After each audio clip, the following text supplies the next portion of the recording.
आदाब नाजरीन, मैं हूं आपका मेज़बान अब्दुल वाजिद और आप देख रहे हैं तस्नीम टीवी। चलिए दोस्तों, रुख करते हैं आज की ताज़ा तरीन खबरों की तरफ। खबर हिजाब मामले को लेकर है।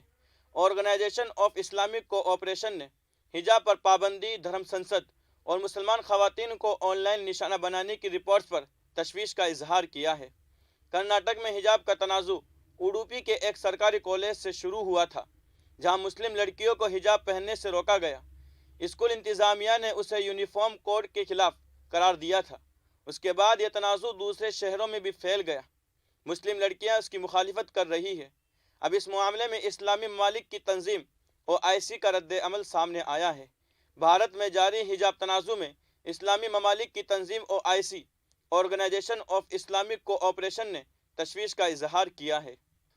अगली खबर उत्तर प्रदेश से है, जहां कांग्रेस पार्टी की जनरल सेक्रेटरी प्रियंका गांधी ने कहा कि आज उस आदमी को जमानत मिल गई है और जल्द ही वो खुले आम घूम रहा होगा।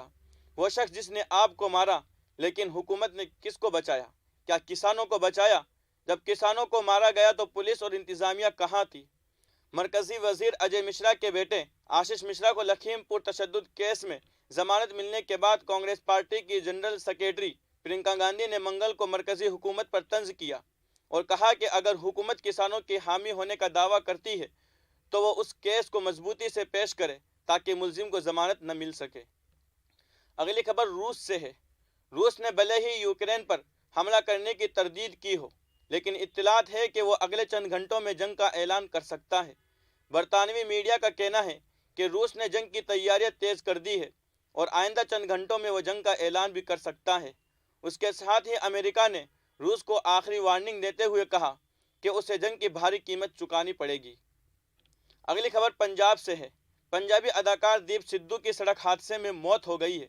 दिल्ली पुलिस ने दीप सिद्धू को 26 जनवरी 2021 को 3 ज़रई कवानीन के खिलाफ एहतजाज करने के लिए मुनक्कद की गई ट्रैक्टर रैली में लाल किला पर मुबीना तौर पर तशद्दुद मुजाहिरा करने के इल्ज़ाम में गिरफ्तार किया था। दिल्ली पुलिस ने सिद्धू की गिरफ्तारी पर 1 लाख रुपए का इनाम का ऐलान भी किया था। अगली खबर मुंबई से है, जहां बॉलीवुड को डिस्को म्यूजिक देने वाले मशहूर गुलूकार और म्यूजिक डायरेक्टर पप्पी लहरी मुंबई के एक अस्पताल में इंतकाल कर गए।